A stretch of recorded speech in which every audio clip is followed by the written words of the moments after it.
이사야 9장 6절 말씀, 이 말씀은 우리가 많이 들은 말씀입니다. 한 아기가 우리에게 낳고 한 아들을 우리에게 주신 바 되었는데 그의 어깨에는 정사를 메었고 그의 이름은 기묘자라 보사라 전능하신 하나님이라 영존하시는 아버지라 평강의 왕이라. 이 오늘 본문 이 말씀은 이사야가 메시아가 오실 것을 예언한 대표적인 메시아 예언의 말씀입니다. 이 본문 우리가 읽은 9장 1절부터 7절 이 앞에 7장 8장에서는 어떠한 것을 말해주고 있냐면, 이제 남유다가 아람과 북쪽 이스라엘이 연합해서 쳐들어오는 풍전등화의 위기에 있는 상태에서 주어진 예언의 말씀입니다. 이 풍전등화 같은 이 전쟁이 왜 일어났는가? 그 근본 원인은 유다의 죄악으로 인한 것이었습니다. 그래서 이사야 선지자가 이제 암울한 예언의 말씀을 이 앞에 이사야 7장 8장에서 하게 되는데, 우리가 읽었던 이 본문 바로 앞에 8장 마지막 21절 하반절부터 보면 이렇게 설명해 주고 있습니다. 굉장히 암울한 말씀인데, 위를 쳐다보거나 땅을 굽어보아도 환난과 흑암과 고통의 흑암뿐이니 그들이 심한 흑암 가운데로 쫓겨 들어가리라. 참 암울한 예언을 하고 있습니다. 위를 쳐다보는데 하나님께서 얼굴을 가리고 낯을 가리고 계시는 거예요. 하나님의 얼굴을 볼 수가 없습니다. 죄악으로 인해서 이 낯을 가리신 겁니다. 하나님이 낯을 가려버리신 거예요. 이 하나님의 얼굴은 은혜를 상징하거든요. 그런데 이 은혜가 그쳐진 것을 말합니다. 그러니까 땅을 굽어보아도 환난과 흑암과 고통뿐입니다.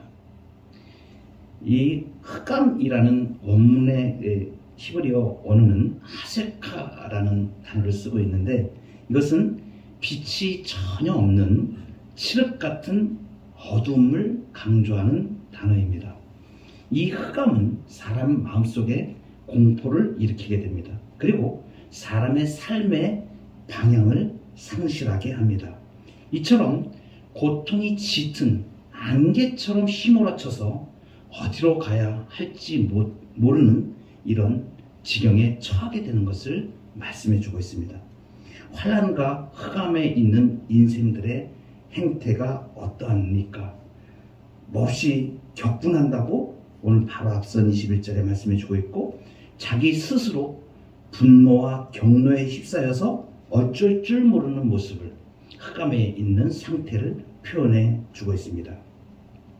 흑암에 있는 비참한 인간의 실존, 이것은 모든 인류가 처한 것입니다. 왜 인간은 환난과 흑암과 고통에 처하게 되었습니까? 왜 오늘날 이렇게 우리 주변에 많은 문제와 근심 그리고 불안과 염려가 있는 것입니까? 세상이 한시도 조용할 날이 없습니다. 잘못된 것이 무엇일까요? 전쟁과 전쟁의 소문들은 왜 들려오는 것입니까? 우리가 몸담고 살아가는 이 사회조차도 얼마나 공정치 못하고, 우리가 밖에서 들리는 모든 소리들을 들어보면 왜 이렇게 거짓말이 난무를 하는지, 모든 부정한 것들이 이렇게 왜 생기는지, 약속한 것들은 왜 지켜지지 않고 파괴되어지고 서로 믿지 못하는 사회가 되었는지. 최근에는 우리가 뉴스를 보다 보면 경악할 일들이 너무 많이 보게 됩니다. 순진무구한 어린아이들이 괴로워하고 상처를 받는 일도 다반사로 일어나고 있습니다. 부모의 사랑도 맛보지 못하고 어른들의 이기심에 학대당하면서 이리저리 내던져지는 것, 왜 그런 것입니까? 이 모든 사태는 왜 존재하는 것일까요? 이에 대한 올바른 해석은 오직 하나뿐입니다. 그것은 시종일관 성경의 해석입니다. 인간은 하나님의 형상으로 창조되었으되 하나님께 반역하고 교만해졌습니다. 인간이 하나님처럼 되고 싶어서 고의적으로 하나님을 거부하고 그의 계명을 깨뜨리고 자기 멋대로 행하게 된 것입니다. 이것을 우리가 타락이라고 얘기하죠. 인간이 하나님께 등을 돌리고 자기를 하나님으로 여기는 자기 중심적인 존재가 되었던 것입니다. 그러니까 스스로 자율적인 존재라고 생각하고 자기가 우주의 중심이라고 생각하고 인생과 우주의 모든 것을 자기가 설계할 수 있는 존재라고 생각하기에 이르렀습니다. 인간이 애초에 만들어질 때 어떻게 만들어졌습니까? 본능을 통제할 수가 있었습니다.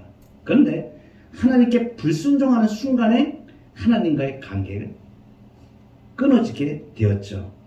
무엇보다도 최고의 기능을 하는 본능을 통제하고 선하게 나아갈 수 있는 것을 알려주고 하나님이 심어놓으신 것들은 최고의 기능을 하는 이 영이 죽어서 활동을 할 수 없게 되었습니다.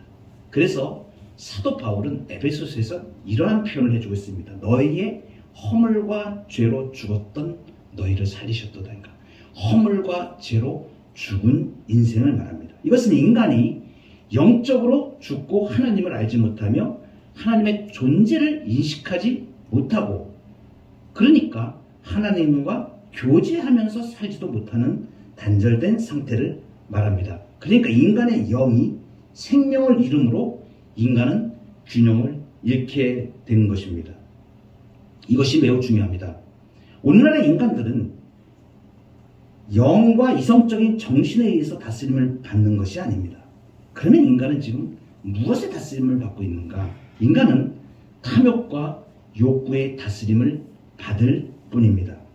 철저하고 탐욕스럽게 그리고 철저하게 욕구에 따라 사는 인간의 모습을 성경에서는 이렇게 표현합니다. 로마서에 보니까 모든 불의, 추악, 탐욕, 악의가 가득한 자요. 시기, 살인, 분쟁, 사기, 악독이 가득한 자요. 수근수근하는 자요. 비방하는 자요. 교만한 자요.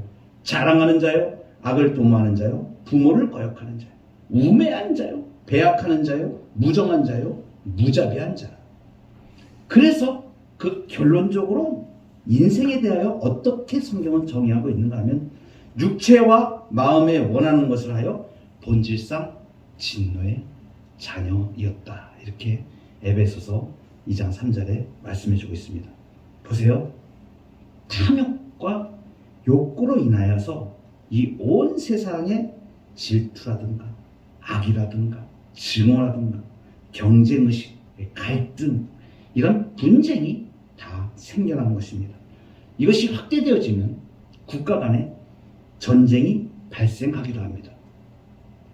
우리가 그렇게 많은 사람들이 평화를 위해서 노력하고 인간의 행복을 위해서 증진을 위해서 노력하지만 세계는 역시 여전히 여지없이 역사 속에서 가진 자와 못 가진 자가 나타나게 돼 있으며 지금도 이데올로기 진영으로 나누어 있는 것도 이것이 인간의 탐욕과 욕구에서 비롯된 것입니다. 인간이 타락하면 얼마만큼 못난 모습, 더러운 모습으로 가냐면 짐승보다 못하게 되어집니다. 지금 이 세계에 운영되고 있는 사람들이 행하는 행태들을 보면 그것이 여실히 증명이 됩니다. 인간이 얼마나 사탄적으로 변화했는가. 이는 동물보다 심각한 것이고 앞으로 어떤 동물이라 할지라도 그에 미치지 못할 정도로 인간이 타락한 모습을 가지고 있는 것입니다. 이것은 인간이 자신의 균형을 상실했기 때문이죠. 하나님과의 관계가 끊어지니까 육체에 있는 온갖 탐욕과 욕정, 이 욕구가 통제되어야 되는데 이걸 오히려 인간들은 즐기고 있는 것입니다. 대표적으로 나타나는 현상이 짐승보다 못하게 자신들의 성적인 쾌락을 위하여 나가는 동성애라든가 지금 삶에서 일어나고 있는 인간 사회에서 일어나고 있는 일들을 한번 보십시오. 동물들도 행하지 않는 그러한 악을 인생들은 행하는 존재로 지금 이렇게 나타나고 있지 않습니까? 이 세상이 시행착오와 수치, 시리와 불행으로 가득 찬 상태가 된 것입니다. 그리고 지금 이렇게 세상에 대한 해석, 이것이 성경의 해석입니다. 이런 세상, 이런 비참한 상태의 인간에게 희망이 무엇이겠습니까? 최근 들어서 자살률이 굉장히 많아지고 있어요. 그래도 인생의 허무감을 느끼고 인생의 답이 없고 사회의 이 부정함과 이 모든 것에서 괴로움을 느껴서 이렇게 자기가 삶을 스스로 끊는 자살하는 사람들은 그래도 그걸 느끼기라도 하죠. 그런데 그것도 느끼지도 못하며 사는 사람들은 진짜로 문제 가운데 지금 살고 있는 것이죠. 물론 자살을 택하는 사람들은 죽음 이후의 것을 전혀 생각하지 않기 때문에 지금의 현실에 대해서 탈피하고 도피하고자 자살을 선택하는데 그것도 답이 없는 영원한 안식과 평화를 죽음 이후에 보장이 안 되는 그러한 형태로 사람들은 결정을 해 나갑니다. 이렇게 비참한 상태의 인간에게는 희망이 없죠. 그런데 하나님은 이 세상을 포기하지 않으셨습니다. 하나님은 이 세상을 포기하지 않으시고 오늘 그 일을 행하신 것을 이사야를 통하여 예언하셨습니다. 오늘 9장 6절에 보니까 이는 한 아기가 우리에게 낳고 한 아들을 우리에게 주셨다. 우리에게 낳고 우리에게 주셨다는 것입니다. 우리가 신앙 고백을 좀 전에 했습니다. 이 신앙 고백을 하실 때 그는 성령으로 잉태되어 동정녀 마리아에게 나시고 이렇게 우리가 얘기할 때 이 말씀에 우리가 항상 첨가해야 될 말이 있습니다. 그 말은 우리를 위해서입니다. 누구를 위해서 잉태되어 태어났고 누구를 위해서 고난을 받으시고 죽음을 짊어지셨는가? 바로 우리, 저와 여러분을 위해서입니다. 그래서 그리스도가 행하신 모든 것은 우리를 위해서 하신 것입니다. 이 말은 예수님이 성령으로 잉태되어서 동정녀에게 마리아에게서 나신 것, 이것뿐만이 아니고 십자가에 못 박혀 죽으신 것, 장사된 지 사흘 만에 다시 살아나신 것, 하늘에 오르시어 전능하신 아버지 하나님 우편에 앉아 계신 거기로부터 살아있는 자와 죽은 자를 심판하러 오시는 것, 이 모든 것이 우리를 위해 하신 것이라는 말씀입니다. 그래서 우리는 이 우리라는 단어를 신앙 고백에 들어있는 모든 문구에 우리가 적용시켜야 합니다. 우리를 위해 잉태되시고 우리를 위해 태어나시고 우리를 위해 고난받으시고 우리를 위해 하늘에 오르시고 우리를 위해 이제 하나님 우편에 앉아 계십니다. 모든 것이 우리를 위한 우리에게 해당되는 것입니다. 생각해 보십시오. 하나님의 아들로 죄가 없으신 성자 예수 그리스도는 당신을 위해서는 아무것도 필요하지가 않습니다. 그리스도 자신은 결코 이런 일들이 죽으심이라든가 고난받으심인가 부활승천하신가 자신을 위해서는 필요치 않으셨습니다. 그분은 주님이시지만 그의 잉태하심과 출생, 고난과 죽음, 승천과 우편에 앉아 계심, 이것은 우리에게 속한 것, 우리를 위한 것입니다. 그래서 이 잉태되심과 출생과 고난과 죽음과 승천과 우편에 앉아 계심은 바로 우리들의 소유인 것입니다. 그리스도가 인간이 되신 것도 모두 우리를 위해서 하신 것입니다. 한 아기가 우리에게 낳고 한 아들이 우리에게 주어졌다고 말합니다. 우리에게 태어났다는 것입니다. 종교개혁을 일으킨 루터가 이런 표현을 설교해서 이 구절을 가지고 표현을 했는데 제가 이것을 읽다가 정말 그렇구나 라고 공감을 하게 되었습니다. 루터가 어떻게 설명을 하냐면 여기 지금 마치 아기가 포대에 이렇게 쌓여 있는데 사람들이 이 아기가 누구야? 이렇게 물으면 한 아들이요 그는 우리 것입니다 라고 대답하는 것과 같다고. 우리 모두가 품에 한 번도 안아보지 않은 아이의 어머니가 되는 것이 얼마나 놀라운 일인가. 그가 마치 우리의 아들이라도 된 것처럼 우리에게 주어졌다. 이렇게 말합니다. 지금 우리에게 주어진 아기를 이 종교개혁자인 루터가 이 말씀에서 그것을 보고 있는 것입니다. 우리에게 주어진 아기. 여러분, 엄마가 되어보신 분들은 아이를 품에 이렇게 안아보시면 아기가 낳습니다. 아기가 낳습니다. 할머니가 되어도 아기를 안아봅니다. 아기가 나면 아기를 이렇게 안아봅니다. 여러분, 그것을 한번 지금 생각해 보십시오. 우리에게 한 아기가 낳았다. 한 아기가 우리에게 낳은 것. 우리가 그 아기를 안는 것입니다. 예수님을 지금 안는 것입니다. 우리에게 오신 예수님입니다. 우리를 위해 태어났다, 이 사실만으로는 충분하지가 않습니다. 이어서 한 아들이 우리에게 주어졌다, 이렇게 말씀하십니다. 여러분, 준다는 말이 무슨 뜻입니까? 그것은 우리에게 우리 손에 주어진 선물이라는 말입니다. 주었다. 이것은 조건 없이 주어지는 것을 말합니다. 그것을 위해서 무엇인가를 값을 치르지 않아도 되는 것을 말합니다. 값을 치를 필요가 없습니다. 그 아기는 내 것입니다. 우리가 그를 갖고 있으면서 안고 있으면서도 믿지 않는다면 얼마나 부끄러운 일일까. 여러분, 한 아기가 우리에게 낳고 한 아들을 우리에게 주신 바 되었다. 이 말씀을 그대로 실현되어진 누가복음에 보면 마리아에게 수태고지를 하는 가브리엘 천사의 말을 통해서 우리가 이 부분을 확인하게 됩니다. 보라, 네가 잉태하여 아들을 낳으리니 그 이름을 예수라 하라. 놀라운 일이에요.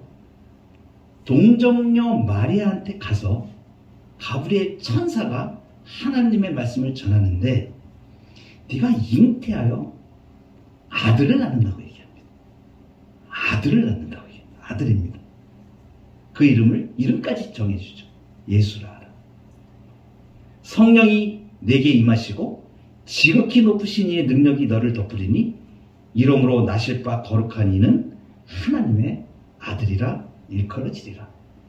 이어지는 이 마리아에게 수태고지한 그 부분뿐만이 아니고 저기 들에서 양을 치던 목자들에게 가브리엘 천사들이 얘기합니다. 보라, 내가 온 백성에게 미칠 큰 기쁨의 좋은 소식을 너희에게 전하노라. 오늘 다윗의 동네에 너희를 위하여 구주가 나셨으니 곧 그리스도 주시니라. 너희가 강보에 쌓여 구유에 뉘어 있는 아기를 보리니 이것이 너희에게 표적이니라. 뭐라고 말씀하시면 너희를 위하여 구주가 나셨다. 너희를 위하여 구주가 나셨다. 예수님은 우리를 위해 태어나고 우리를 위해 주어진 아들인 것입니다. 아멘. 마지막으로 그리스도는 우리의 정사를 내셨습니다. 놀라운 고백입니다. 한 아기가 우리에게 낳고 한 아들을 우리에게 주신 바 되었는데 그의 어깨에는 정사를 메었고 그의 어깨에 정사를 메었다고 말씀하십니다. 이 정사라는 우리말로 번역된 정사라고 하는데 이 말이 어떤 뜻이냐면 정치에 관한 일 이런 뜻입니다. 행정에 관한 일 이런 뜻도 가지고 있습니다. 어떤 다른 번역에서는 주권 이렇게 번역을 하기도 하고 또 어떤 번역에서는 권세 이렇게 번역하기도 합니다. 한마디로 말씀드리면 정사 이것은 무엇을 말하냐면 통치권을 말합니다. 다스리는 권세를 말합니다. 그러니까 장차 태어날 메시아는 통치자의 권한을 부여받을 것이라는 것을 의미합니다. 그리고 이어서 쭉 붙어가지고 6가지의 이름을 쭉 나열을 해주고 있습니다. 그의 이름은 기묘자라, 모사라, 전능하신 하나님이라, 영존하시는 아버지라, 평강의 왕이라 할 것이라고 말씀하십니다. 이 아들의 이름을 지금 6가지로 설명해 주고 있는데 이 아들이 태어난다 그랬고 우리에게 주신 바 되었는데 이 이름이 무엇인가? 한마디로 이 명칭들을 종합하여 말하면 통칭하여 한 표현으로 하면 주, 퀴리오스, 주 이런 뜻입니다. 이것이 천사들이 목자들에게 말했던 것과 같은 것입니다. 천사들이 얘기했죠. 너희를 위하여 구주가 나셨다. 구주, 그러니까 구세주를 말합니다. 주를 말한다. 이 주인 주자는 한자로 하면은 임금 왕자 위에 같이 이렇게 되어 있는 거예요. 주인을 말합니다. king of king, 왕 중에 왕을 말하는 거예요. 통치권의 최고 통치권을 가지신 분을 주라고 얘기합니다. 너희를 위하여 구주가 나셨으니 곧 그리스도 주시니라. 주라고 표현합니다. 누구의 주인입니까? 우리, 즉 저와 여러분의 주인으로 오신 것입니다. 이사야가 지금 예언을 할 때에 한 아기가 우리에게 낳고 한 아들을 우리에게 주신 바 되었는데 그 어깨에 정사를 메었다고 합니다. 이것이 무슨 뜻일까요? 정사라는 것에 대해서 제가 설명을 드렸습니다. 통치의 권한을 지금 어디에 가지고 있는 것을 말하시냐면 어깨에 지금 메었다고 지금 표현하고 있습니다. 어깨에 메신 것입니다. 어깨에 이 통치권을 맨 기이하고 놀라운 주님으로 지금 표현하고 있는 것입니다. 세상을 구원할 구세주이신 예수 그리스도의 왕국이 세상의 왕국과는 다르다는 것을 단적으로 표현하는 것이 이 통치권이 예수 그리스도의 어깨 위에 있다는 표현입니다. 여러분, 세상의 임금들은 권력을 갖고 세상을 엄하게 다스리고 법을 집행합니다. 세상 정부는 지배해야 하고 그것을 위해서 엄하게 징벌하는 권력을 행사해야 합니다. 그래서 세상 왕국에서는 하위 계층의 사람들이 주인, 자기들의 상관, 그리고 자기들의 높은 위치에 있는 사람들을 이 섬기는 하급에 있는 사람들이 자신의 어깨 위에 그 사람들을 얹혀놔야 됩니다. 그 어깨에 짊어지는 거예요. 그러니까 이들은 지배자들을 짊어지고 그들을 위해서 땀 흘리며 일을 해야 합니다. 그런데도 지배자들은 그런 사람들을 매질하고 혹독하게 다룹니다. 이스라엘 백성들이 애굽에 가서 종노래 했던 상황을 생각해 보시면 이 부분이 얼마나 고통스러운가를 알 수 있습니다. 채찍을 가하죠. 군림하죠. 지배하죠. 그래서 오늘 우리 본문에서도 이러한 현상을 표현해주고 있는데 4절에 보면 그들이 무겁게 맨 멍에와 그들의 어깨에 채찍과 그 압제자의 막대기 이렇게 표현하고 있습니다. 채찍과 멍에. 그러니까 이 땅의 통치 원리는 사람들을 지배하고 권력으로 누르는 것을 말하고 사람들이 자기 어깨에 그 지배자들을 섬기는 그러한 형태로 살아가는 것을 말해주는 것이죠. 흑암에 있는 백성들이 살아가는 모습을 단적으로 말해주고 있습니다. 그런데 오늘 그 한 아기를 우리에게 주셨는데 그 어깨에 정사를 맸다고 얘기합니다. 그러니까 우리를 위해서 태어나는 메시아는 세상 왕식의 통치, 세상 왕국의 통치하는 정반대의 통치를 실현하시는 메시아라는 것을 지금 말씀해 주고 있습니다.